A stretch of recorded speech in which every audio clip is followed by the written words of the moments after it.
Hey, it's me, Althazar, and welcome to another episode of Achieving Perfection. This is going to be for the white node in the Race to Orazca Legacy event. So, per the usual, I'm going to go ahead, show off the decks that I would suggest using, and then I'll go over the node itself. I'll go over deck building in the event that you can't build either of my decks, and then I'll get into why I'm using the decks that I'm using.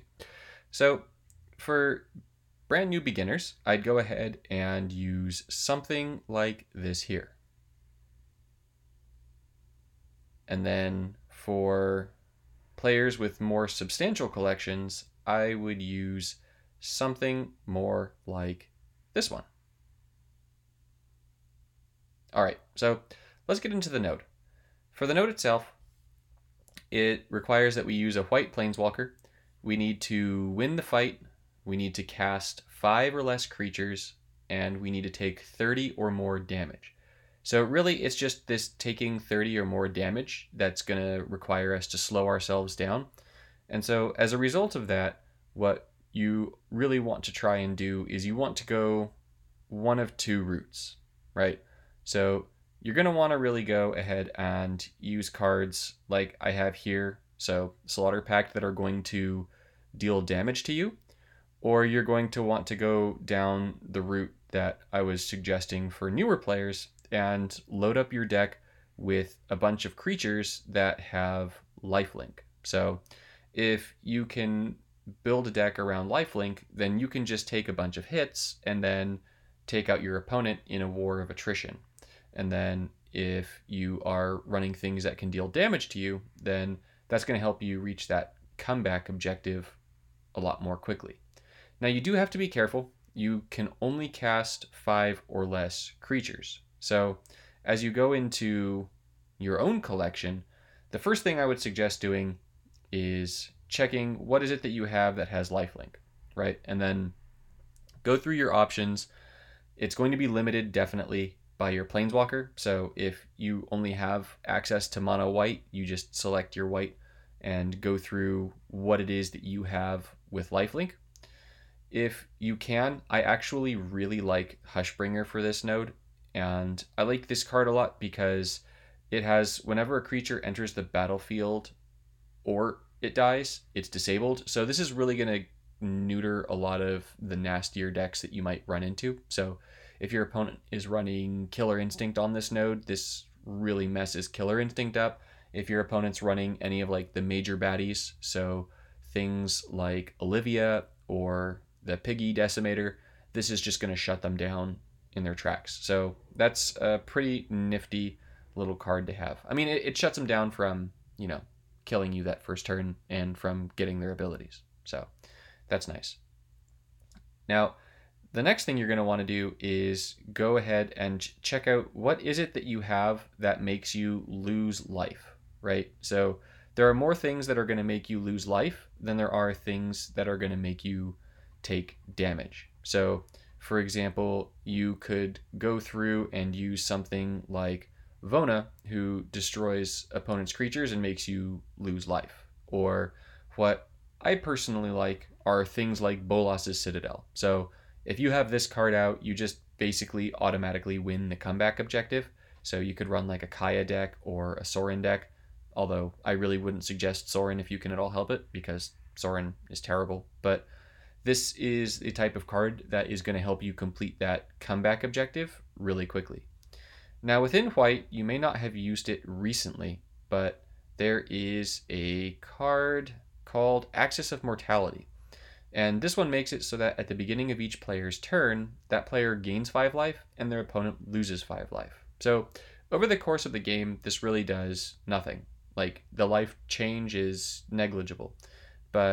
And by negligible, I mean non-existent. But what it's going to do is it's going to make you take damage and then gain that life back. So Axis of Mortality is really nice for a comeback type of objective.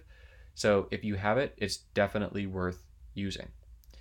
Now, the other thing that you can do is you can go ahead and just type in damage. Now, when you type in damage, I would actually try and restrict it to white, because there are just so many cards in red that are going to do damage. And so there's actually a few nice little white cards that will deal damage to you. It's actually going to be maybe life loss, as I come to think of it. It is. It's a little removal spell. I'll actually go over it in the Gideon deck. It's going to be life loss, but you go over damage and you see what it is that you have. I personally like the pacts. So pact. These are masterpieces. So I really like for this node both Slaughter Pact, which deals 10 damage to you, and Summoner's Pact, which is going to make you lose life equal to the creature that you take's power toughness. The downside to Summoner's Pact, and the reason why I'm not using it, is because it will cast the creature and we don't want to cast it, but that's really all there is to that one. So the Gideon deck. Why would I go Gideon, and why would I go with the cards in this deck? So there are a few things that I really like about this deck for newer players.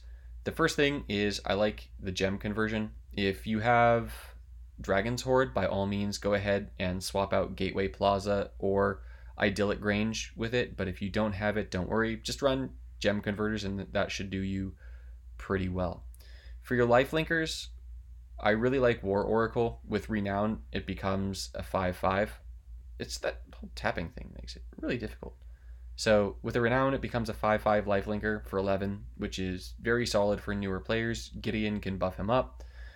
Arvad is really great because he's got both lifelink and death touch, so you can just use... Sorry, I've got my cough still. You can just use Gideon's first ability, and in using the first ability, you're going to give this lifelink death touch creature the chance to just basically wipe out your opponent's board. So that bit is really nice for newer players.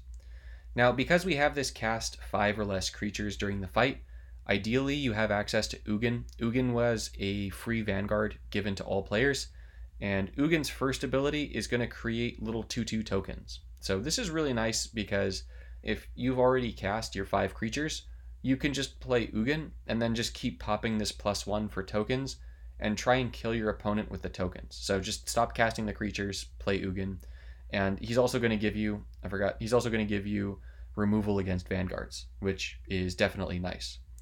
Now for removal in this deck, I actually love Final Payment. It's going to destroy a creature and make you lose life, so that's going to help get you toward that comeback.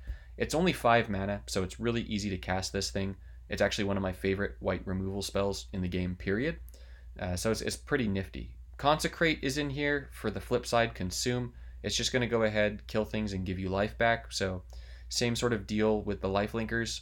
It's going to let you take some damage and then get some health back, and you definitely want that.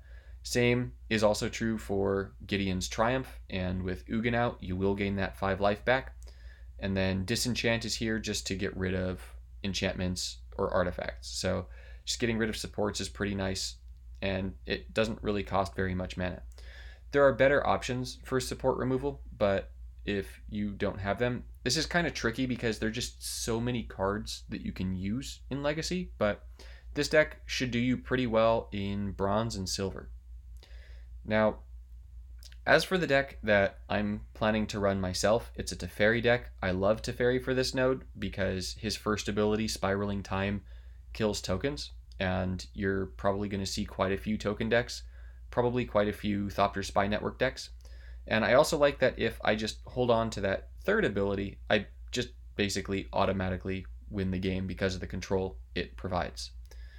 Now, for the deck itself, this deck is your pretty standard run-of-the-mill, well, it's not standard, it's Legacy, but it's your run-of-the-mill Starfield of Nyx type of deck. So Starfield is going to give us our supports back from the graveyard for free every single turn. And so we run nonsense like Insidious Will, which is going to lock down your opponent pretty hard. You've got things like Omniscience for just infinite mana, which is beautiful. And then we've got Gideon's Defeat for exiling the opponent's creatures when they attack and giving us life. Now, you can use Settle the Wreckage here. You can use that other Gideon's card that I was showing you. It's not Gideon's Triumph. It might be Gideon's Triumph, actually. The uncommon one. You can use any of the supports that kill things. Now, you might be looking at this and going, well, okay, how are you going to take damage? Well, that's what I have Slaughter Pact in here for, and what I have Axis of Mortality. Now, I'm not actually going to play down a Thopter Spy Network. until I have gotten close to taking my damage, because I don't want to summon so many tokens that I kill my opponent. Angel of Sanctions is in here as a great removal card. It's a 7/8 flyer, which is pretty solid, and then it enters the battlefield, kills a creature, and then the Embalm is going to make it come back and kill something else. So if my opponent does get rid of it, I've got a way of bringing it back so it doesn't count as if I am casting more creatures. So I really like it. Really, you can go with anything else to go in that slot that you want. It's just ideally you don't want to be putting yourself in a position where you're going to want to cast a bunch of creatures. The final cards in the deck are going to be Blue Sun Zenith, just to draw into the pieces of the deck that we need. And then River's Rebuke is here to serve as just board wipe. So board wipe is incredibly important, especially in Legacy. There are just so many nasty combos that you could run up against. So it's very important to run some form of board wipe in pretty much all of your decks. So these are my suggestions for this node. I hope this helps you out. I hope that you're able to get perfect, and I'll see you in the next one.